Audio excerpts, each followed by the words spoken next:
नमस्ते. आज आपण बनवतोय शेवग्याच्या शेंगांचे सूप. हे सूप खूप न्यूट्रिशियस असते. तर इथे मी शेवगा स्वच्छ धुवून कापून घेतलेले आहेत. आता आपण हे कुकरमध्ये घालूया आणि ह्यासोबत मी 2 टोमॅटोसुद्धा चिरून घेतलेले आहेत.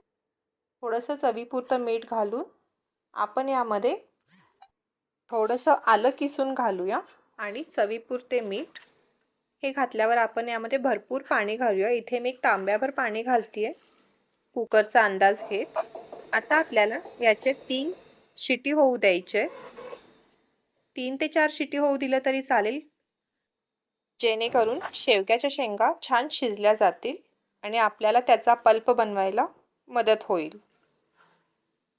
आता आपण यामध्ये थोडीशी हळदसुद्धा घालणार आहोत. आता आपण याला शिटी होण्यासाठी ठेवूया. इथे 4 शिट्या झालेल्या आहेत, बघू शकता. छानपणे आपला शेवगा शिजलेला आहे. पहिला मी काय करते, यातलं जे पाणी आहे ते बाजूला काढून घेते आणि वर ज्या शेंगा टोमॅटो राहतात ते मिक्सरला लावून त्याची प्युरी बनवून घेऊ, म्हणजे आपलं काहीच वेस्ट नाही जाणार.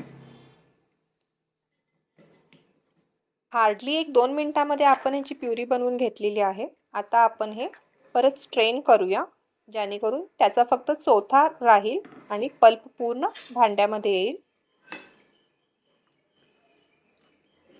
अशा प्रकारे मी हे करून घेतलेले आहे, बघू शकता. चोथा बाजूला झालेला आहे. आता आपण हे टाकू शकतो आणि आता जे सूप घेतलं होतं ते आपण गरम करायला ठेवूया. ह्याला 2 ते 3 मिनिटांसाठी आपल्याला उकळू द्यायचे.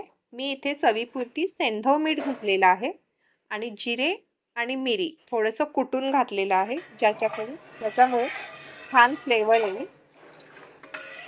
असंच आपल्याला पाणी 3 ते 4 मिनिटांसाठी ह्याला उकळू द्यायचे. अशा प्रकारे झटपट हेल्दी शेवगा सूप तयार आहे.